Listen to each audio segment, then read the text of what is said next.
All at once, you lost your first name. No longer a man, just a badge, a flatfoot, the heat, John Law, trouble walking through the door, and maybe that was exactly how Jack Webb wanted it, because behind the calm, clipped authority of Joe Friday lived a man who never forgot a slight and never forgave a challenge.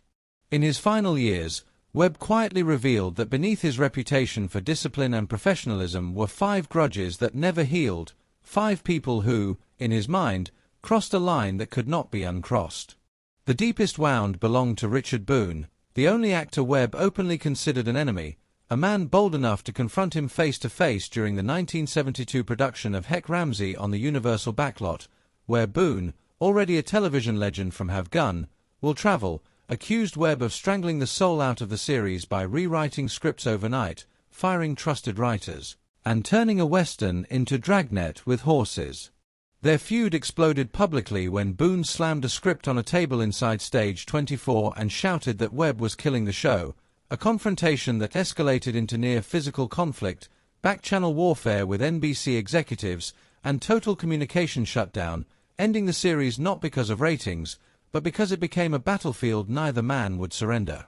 If Boone was open rebellion, William Conrad was silent betrayal, the booming voice of Dragnet radio who expected to transition naturally to television in 1952, only to learn through a secretary that Webb had replaced him with Ben Alexander without warning or explanation, a humiliation that spread through Hollywood as whispers that Conrad was too heavy for TV. Gossip Webb blamed Conrad for sealing a rift so complete that Webb refused his calls, erased his name from public memory, and never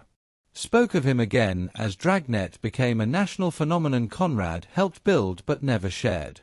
Then there was Harry Morgan, the polite professional whose calm suggestions during the 1967 Dragnet revival, simple requests to make dialogue sound human, triggered Webb's deepest insecurity, control, leading to icy stares, clipped orders to say it as written, and a final breaking point during a 1969 night shoot when Webb refused a second take and declared that the scene played exactly how he said it did, after which Morgan delivered every line without emotion, professionalism intact but trust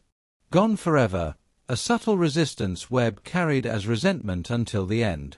Creative conflict turned personal with Robert A. Senada during the early days of Emergency, when Senada dared to challenge Webb's definition of realism by insisting that real people break under pressure, a statement that ignited a silent war played out in writers' rooms and editing bays as Webb slashed emotional beats with a red pen, declared facts more important than feelings, banned Senada from the set unless invited, and reduced communication to intermediaries, privately labeling him the one collaborator he could never fully control. And finally, there was Herb Ellis, the first actor Webb ever fired and perhaps the one wound that never stopped bleeding. Ellis, the original voice of Officer Frank Smith on Dragnet radio, who questioned dialogue he felt stripped humanity from the role, only to be told his attitude was the problem and dismissed without negotiation as Webb prepared the television transition, erased from credits, denied guest appearances, and spoken of only in silence after publicly stating that Webb wanted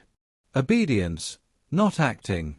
These were the 5 names Jack Webb carried with him, grudges born not just from betrayal, but from defiance, moments when someone dared to push back against a man who believed authority was truth itself. So the question remains, were these actors truly at fault, or did Jack Webb's obsession with control turn small challenges into lifelong enemies?